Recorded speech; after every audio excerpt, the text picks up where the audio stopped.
Hey everybody, Stoane here with Wood and Stone. I'm out here visiting Alex Snodgrass of Bandsaw Life, and he gave me permission to show you his shop. So we got another great small shop tour that we're going to go through. This is set up, we were doing a bunch of videos and stuff earlier today, so there's sawdust and the new Jet 18-inch bandsaw that we put together. We did a video on that. I'll put a link to Alex's Bandsaw Life channel so you can go check out his stuff. He's the bandsaw guru. Everybody asks, how do you set up your bandsaw? Check out his 6-step process of setting up bandsaws. That's exactly what I do. I don't change it. That's why I don't have any problems. So just copy that. I would be like plagiarizing if I told you how he does it. Just go watch his videos. We'll get links in the description for that. Things to note as we go through here. Alex is set up for prototypes, and he does small things for friends and family, but he does prototypes for classes and getting classes set up here in YouTube videos.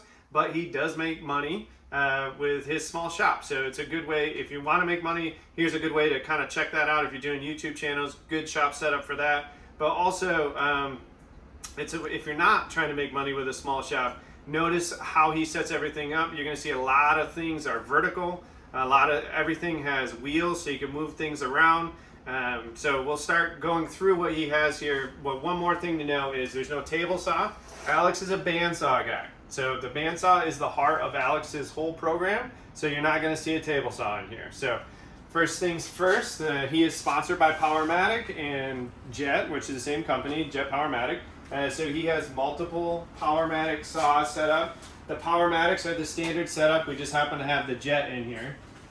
Notice that they all have mobile bases on them. And then in the background here, that is the original bandsaw that he started messing around with and developing some of his patents and whatnot on. You'll see that he's sponsored by Carter, so there's a lot of Carter stuff here. Tight Bond, a lot of Tight Bond stuff. Everything is up on the walls, so you're not tripping over stuff. And everything is on wheels, so you can move it around. Over here, you can see we can push things out of the way. So you have your drum sander and your planer. Things feed out this way. And then the CNC with his screen to do all of his drafting and whatnot on, and internet research. Here's a wonderful project that he did for his daughter's wedding that's coming up for everybody to put cards in, but it's a great idea if you got a CNC, something easy to set up. Great gift. And then out here, so in here is now he has central heating and air. Remember, he's been doing this for many decades, so it takes a long time to build something. And what you're about to see is he's still developing things.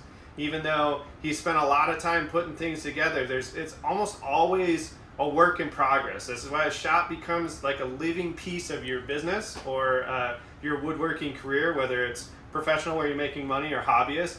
The shop is you get a new tool, you move things around to get the tool in the right spot. So that's pretty normal.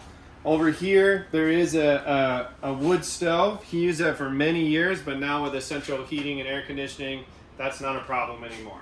So we'll step out to the spot that's still in development.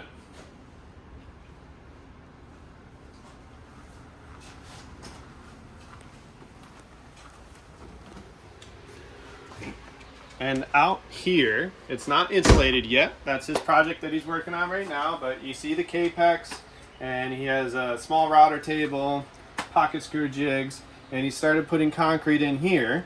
And then if you turn around, you can see he didn't start out with concrete. So this is his current project. He's moving things and then laying out concrete over the next few weeks, actually. But it's just, I think it's important for you to know that even as professionals, like we're still constantly changing stuff. So dowel sanders, another bandsaw that he's messing around with just to get set up and figure out how that one works.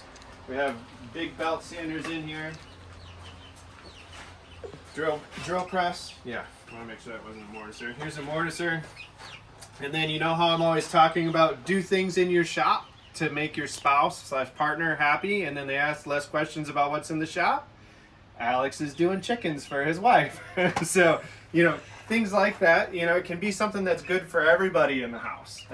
So if we keep coming down here, you got your joiner, benches, and then back here in this room is like all the mechanical stuff. That's where he keeps the air compressor, vacuum system, all of those things, and the mechanicals for the air conditioning and stuff for the shop, so that everything's quiet. And again, this is a really nice setup because he's taken a lot of years to think about how to do this. And over time, you don't just go out and buy all these tools and then get them set up in one shop. Usually, sometimes we'll see something like that. Usually around when somebody retires, you'll see something like that because they've been planning on it for a long time.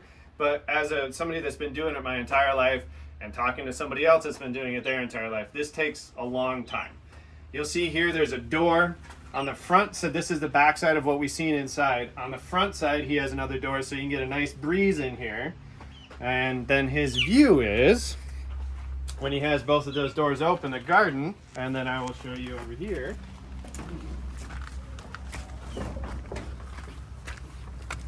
Nice view of the Blue Ridge Mountains out here in Virginia. So I just wanted to give you guys another tour of another shop. I think it's interesting how everybody sets their shops up. But you know, you don't need a big shop to accomplish, you know, great hobby things or even professional things. There's a lot of money that can be cranked out of these powerful little shops if they're laid out correctly, and there's no need to be embarrassed about it. We're both really proud of our shops, and I have a couple more coming up that we'll do tours of as well, just to let you guys know you can do a lot in a small space. Have a good day.